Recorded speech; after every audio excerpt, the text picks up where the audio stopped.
Hello everyone, my name is Ritu Jha. Welcome to my channel relish with Ritu. आज के video में हम देखेंगे day 2 of our trip to Shirdi and Aurangabad. आज के दिन हम विजिट करेंगे कृष्णेश्वर टेम्पल, जो एक शिव मंदिर है, एलोरा केव्स और दौलताबाद फोर्ट। आज के दिन की शुरुआत हम कर रहे हैं शिव जी के दर्शन के साथ। हम चल रहे हैं कृष्णेश्वर टेम्पल। ये 12 ज्योतिर्लिंगों में से एक है। मंदिर के अंदर मोबाइल फोन अलाउ ना होने के कारण we do not have any images और videos to show you from inside. और एक चीज आपको बता दूं कि इस मंदिर के दर्शन के लिए पुरुषों को शर्टलेस जाना होता है। श्री शिव जी के दर्शन करने के बाद हम सीधा चलते हैं एलोरा केव्स, जो कि मंदिर से सिर्फ 1 किलोमीटर की दूरी पे है। Ellora is one of the World Heritage Site declared by UNESCO. There are over 100 caves at Ellora, जिसमें 1 से 12 नंबर तक बौद्ध गुफाएं, 13 से 29 नंबर तक हिंदू गुफाएं और 30 से 34 नंबर तक जैन गुफाएं हैं। एंटर करने के बाद आपको यहाँ पे लोकेशन और केव्स का मैप देखने मिलेगा। हम शुरुआत करेंगे द मोस्ट अट्रैक्टिव केव, जो कि है कैलाश मंदिर। ये मंदिर हिंदू केव्स का ही एक हिस्सा है, विच इज केव नंबर 16। ये मंदिर भगवान शिव को समर्पित है। कहते हैं इस मंदिर में कई सारे रहस्य छिपे हैं जिन्हें हम आज तक जान नहीं पाए। मंदिर के दोनों साइड में बड़े से हाथी द्वारपाल के रूप में खड़े हैं और है ये स्तंभ। इसको देख के कुछ याद आया? हाँ जी, 20 रुपीज का नोट। इस मंदिर को देख के मन में हजारों सवाल आते हैं, जैसे कि इस मंदिर को कब, किसने और क्यों बनाया। कहा तो ये भी जाता है कि इस मंदिर को एलियंस ने 1 हफ्ते में बनाया था। और कुछ स्टडीज कहती है ये मंदिर तकरीबन 1200 साल पहले हमारे पूर्वजों ने सिर्फ छीनी हथौड़ों के सहारे बनाया था। ये विश्व का सबसे बड़ा मोनोलिथिक स्ट्रक्चर है। इसका मतलब है कि ये मंदिर आम मंदिरों की तरह पत्थरों को जोड़कर नहीं, बल्कि एक बड़ी सी चट्टान को ऊपर से नीचे तराश कर बनाया गया मंदिर है। 7000 मजदूर और शिल्पकार यहाँ रोज काम किया करते थे। बसाल्ट नाम के पत्थर को ऊपर से नीचे तराश के यह मंदिर बनवाया गया। उस प्रोसेस में तकरीबन 40,000 टन पत्थर निकाले गए। उन निकाले हुए पत्थरों का क्या हुआ, वो कहाँ गए, इसका अभी तक कोई स्टडी नहीं है। मंदिर के दोनों तरफ मूर्तियों के रूप में महाभारत और रामायण दर्शाया गया है। यहाँ आपको शिव जी की अनेक रूप में, अनेक मुद्राओं में मूर्तियां देखने मिलेंगी। मंदिर के बीचों बीच नंदी जी बसे हैं और मंदिर के अंदर है ये बड़ा प्यारा सा शिवलिंग। हालांकि हमें यहाँ कोई पूजा या पुजारी देखने नहीं मिले। कई जगह पे स्ट्रक्चर या फिर मूर्तियां डैमेज देखने को मिलती है। कहा जाता है कि औरंगजेब, जिसने कई सारे हिंदू टेम्पल्स को डिस्ट्रॉय किया था, उसने अपने 1000 सिपाही भेजे थे इस मंदिर को तोड़ने के लिए। लेकिन लगातार 3 साल तक कोशिश करने के बाद भी जब वो मंदिर तोड़ नहीं पाए, तब उन्होंने हार मान ली और ये मंदिर आज भी जैसे का वैसा खड़ा है। अगर ये बात सच है तो हम सिर्फ अंदाजा लगा सकते हैं कि हमारे पूर्वजों ने क्या बनाया है। I would say this is one of the most beautiful thing that humans have created on this planet. ऊपर से ये मंदिर एक रथ की तरह दिखाई देता है। बसाल्ट जैसे हार्ड रॉक को ऊपर से नीचे तराश के इतना ब्यूटीफुल स्ट्रक्चर बनाना ये किसी आश्चर्य से कम नहीं है। आई डोंट थिंक आज के टेक्नोलॉजी के साथ भी हम इतना आइडियोलॉजिकल और इतना ब्यूटीफुल स्ट्रक्चर बना सकते हैं।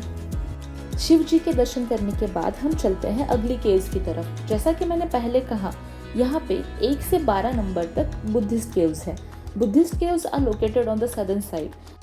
स्टडीज सेज कि यहाँ पे सबसे पहले केव नंबर 6 बनाई गई थी। 12 केव्स में से 11 केव्स विहार और मोनास्ट्रीज हैं, जहाँ पे प्रेयर हॉल्स भी हैं। शायद उस जमाने में यहाँ पे बुद्धिस्ट मॉन्क रहा करते होंगे। विहार के अंदर living quarters, sleeping quarters, kitchen and other rooms भी बनाए गए हैं।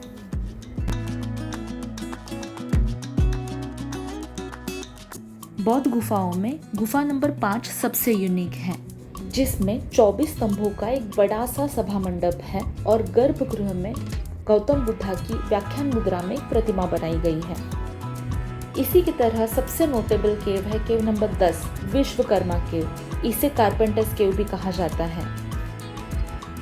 इस गुफा को सभा मंडप और प्रार्थना मंडप के साथ एक विहार के रूप में बनाया गया है। इस गुफा में गौतम बुद्ध का 15 फीट हाइट का प्रीचिंग पोज में एक स्टैचू देखने मिलता है। एलोरा केव्स में ऐसी कई सारी चीज़ें देखने मिलेंगी जिसे देख के हमारे मन में हज़ारों सवाल आते हैं, जैसे कि ये वाटरफॉल। ये नेचुरल वाटर स्टोर करने का एक सोर्स बनाया गया है। हम देख सकते हैं ये कितना ब्यूटीफुल तरीके से पानी यहाँ स्टोर हो रहा है। जैसा मैंने पहले भी कहा, आज के ज़माने में इतनी सारी टेक्नोलॉजी के साथ, इतनी सारी अत्याधुनिक मशीनों के साथ, AI के ज़माने में भी शायद ही हम ऐसा कुछ डिज़ाइन कर पाए। एलोरा केव्स का कंप्लीट टूर करने के लिए 2.5 से 3 घंटे लगते हैं, बट ट्रस्ट मी ये 3 घंटे वर्थ है। यहाँ की एंट्री फीस 40 रुपये है, और अगर आपको डिटेल इन्फॉर्मेशन चाहिए तो आप गाइड हायर कर सकते हैं जो आपको 1800 रुपये चार्ज करेंगे। अगर आप ज़्यादा चल नहीं सकते तो यहाँ पे ई-व्हीकल्स अवेलेबल हैं जो आपको केव्स से पिकअप और ड्रॉप करेंगे। वो पर पर्सन 30 रुपीज़ चार्ज करते हैं। जगह जगह पे लोकेशन मैप्स लगाए गए हैं जहाँ पे केव्स की इन्फॉर्मेशन है। हर एक केव के बाहर केव का नंबर और उसकी डिटेल इन्फॉर्मेशन है। प्रीमाइसेस में कैंटीन और रेस्टरूम भी अवेलेबल है। अब हम चलेंगे दौलताबाद फोर्ट जो यहाँ से 13 किलोमीटर की दूरी पे है। So now we are here at Daulatabad fort, जिसे पहले देवगिरी के नाम से जाना जाता था। इस किले को यादव राजवंश के राजा भिल्लम ने 11वीं शताब्दी में बनवाया था। ये भारत के सबसे मजबूत फोर्ट में से एक है। कहते हैं युद्ध करके इस किले को जीत पाना ऑलमोस्ट इम्पॉसिबल था। इस फोर्ट को काफ़ी सेफ्टी मेजर्स कंसिडर करके और बहुत सारी स्ट्रैटेजीज के साथ बनाया है। इस किले में टोटल 52 गेट्स है, जिसमें से सिर्फ 7 गेट्स एक्चुअल गेट्स हैं और बाकी सारे गेट्स फॉल्स गेट्स हैं जो एनिमीज को कंफ्यूज करने के लिए बनाए गए थे। किले का स्ट्रक्चर ही इतने स्मार्ट स्ट्रैटेजीज के साथ बनाया गया है कि जिसकी वजह से इसे जीत पाना नामुमकिन था। तो चलिए एक एक करके इस किले का स्ट्रक्चर देखते हैं। किले के आउटर मोस्ट डिफेंस वॉल का नाम है अंबरकोट। यहाँ हमें देखने मिलता है सरस्वती बैरव। ये 30 बाय 30 मीटर का काफ़ी बड़ा सा कुआं है जिसकी डेप्थ ऑलमोस्ट 12 मीटर है। इसे पत्थर से बनाया गया है। पहले इसमें कॉमन यूज़ के लिए पानी स्टोर किया करते थे, अभी इसमें सिर्फ बरसात का पानी स्टोर होता है। अब आगे चलते हैं।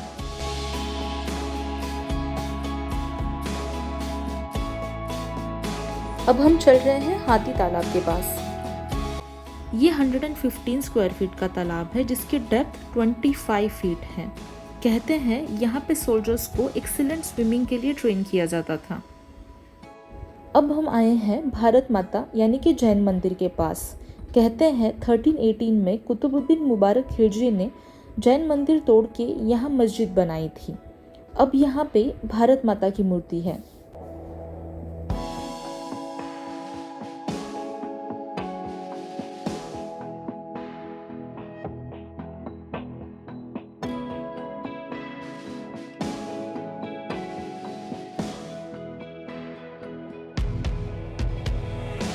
इस मंदिर का छत टोटल 150 स्तंभों पे खड़ा है।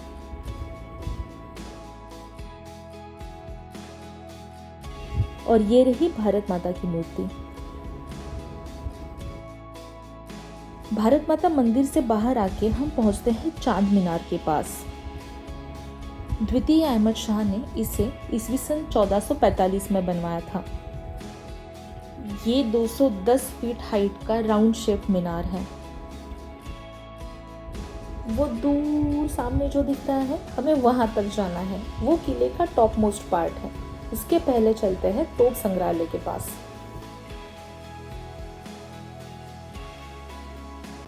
यहाँ आपको अलग अलग प्रकार के तोप देखने को मिलेंगे।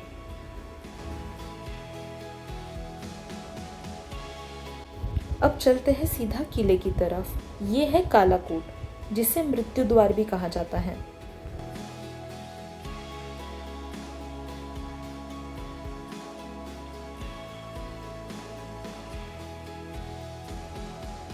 और ये है चीनी महल। कहते हैं पहले राजा या फिर रॉयल फैमिलीज को कैद करके इस महल में रखा जाता था।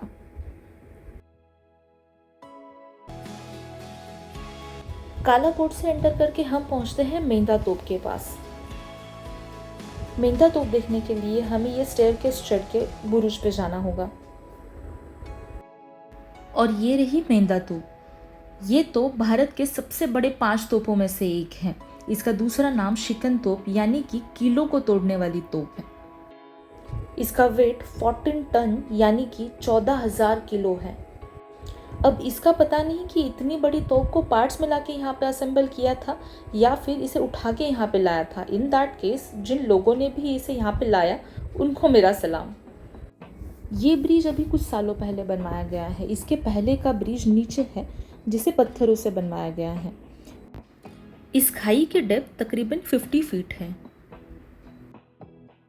ऐसा भी कहा जाता है कि इसमें पहले जहरीले सांप और मगरमच्छ छोड़ा करते थे ताकि दुश्मन इसे क्रॉस करके किले पे आ ना पाए। अब हम एंटर कर रहे हैं अंधेरे रास्ते में। ये काफ़ी भूल भुलैया वाला रास्ता है। जैसा मैंने पहले भी कहा, यहाँ पे काफ़ी फॉल्स गेट्स बनाए गए हैं।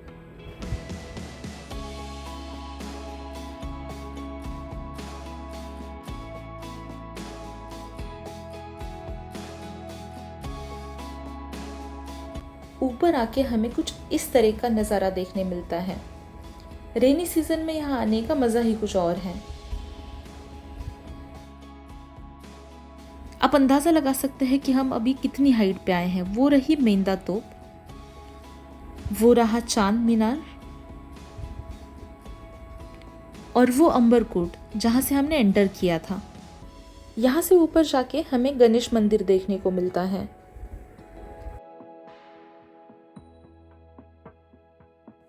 यहाँ पे बहुत ही सुंदर ऐसी वरद विनायक की मूर्ति है। हमने भी यहाँ पे श्री गणेश जी के दर्शन कर लिए।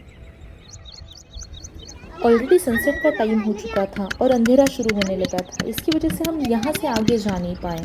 अगर आप यहाँ विजिट करते हैं तो यहाँ से आगे आपको बारादरी, मोती टैंक, काला पहाड़ तोप और दुर्गा तोप जैसे पॉइंट देखने को मिलेंगे।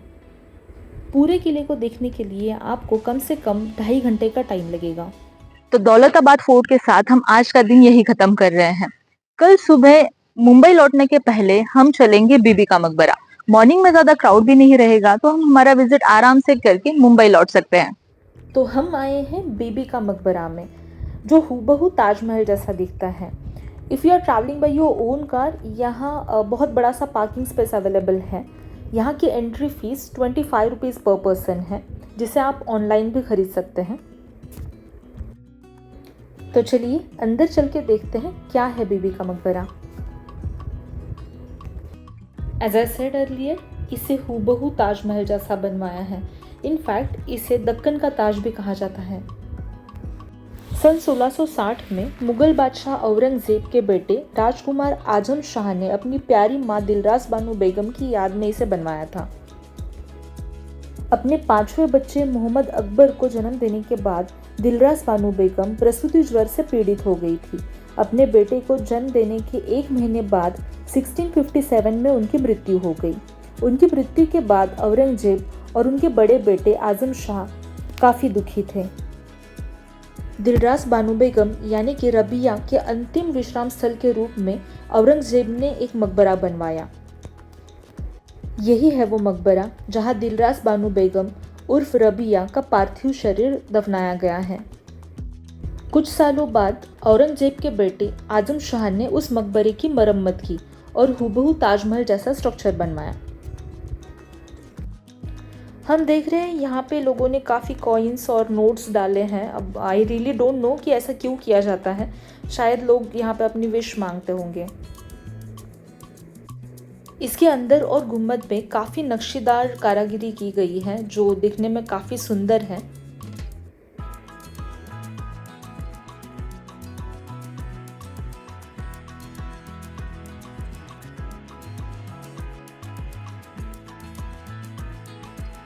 तो ये था बीबी का मकबरा और टॉम ऑफ द लेडी उर्फ दक्कन का ताज। और इन्हीं सारे ब्यूटीफुल मेमोरीज के साथ हम चलते हैं वापस अपने घर to Mumbai. These 3 days at Shirdi and Aurangabad were really amusing, delightful and adventurous. तो कैसी लगी आपको हमारी ये जर्नी? अगर आपके पास और एक दिन का टाइम है तो आप इस ट्रिप में शनि शिंगणापुर और अजंता केव्स भी इंक्लूड कर सकते हैं। ऑल्सो अगर आपको शिरडी और औरंगाबाद के पास और कोई टूरिस्ट प्लेसेस पता है तो आप हमें कमेंट बॉक्स में जरूर बताइएगा। मिलते हैं अगले वीडियो में, तब तक के लिए थैंक यू।